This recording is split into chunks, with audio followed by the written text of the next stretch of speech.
Kakain tayo ngayon ng low glycemic rice nang hindi tayo kakain ng fiber. After natin kumain ng meal, iinom tayo ng aking herbal remedy. Anong gagawin natin sa pag-check ng ating blood sugar ngayon nang walang iinumin na maintenance? Premium healthy rice ang gagamitin natin para sa ating low glycemic rice. For now, kakain tayo ng 80 grams ng premium healthy rice.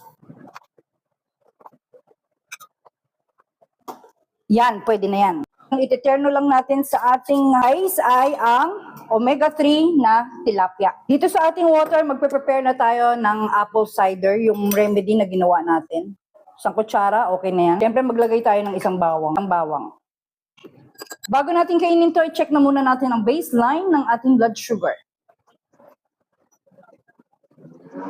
118 as of 10:41 a.m. Wala tayong kakaining fiber, wala tayong kakaining protein.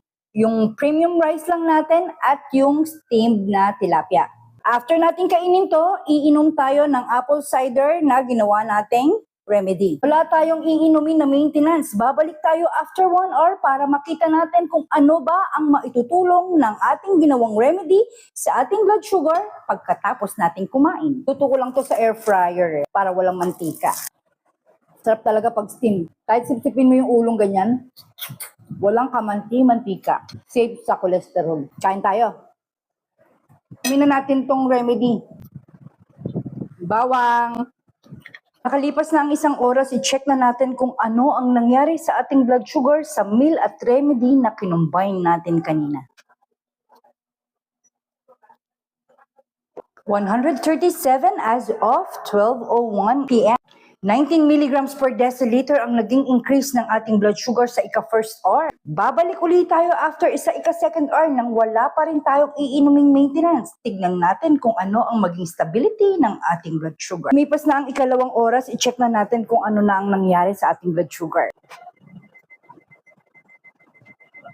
Wow, 99 as of 1:01 p.m. Wow, 99. Wala itong iniinom na maintenance ha. Hindi rin ako nag-walking. Itong remedy ang tumulong sa atin na makontrol natin ang ating blood sugar. Ano ba mga halo nito? Apple cider para sa pag-control ng blood sugar. Bawang para sa pag-lower ng bad cholesterol. Ibig control ng blood pressure. Pwede mong inumin sa umaga at pwede mong inumin sa gabi, pero hanggang 2 beses lang tayo pwedeng inom sa isang araw. Of course, need mo i-monitor ang iyong BP at blood sugar. Kapag bababa na, pwede mo naman siyang skip.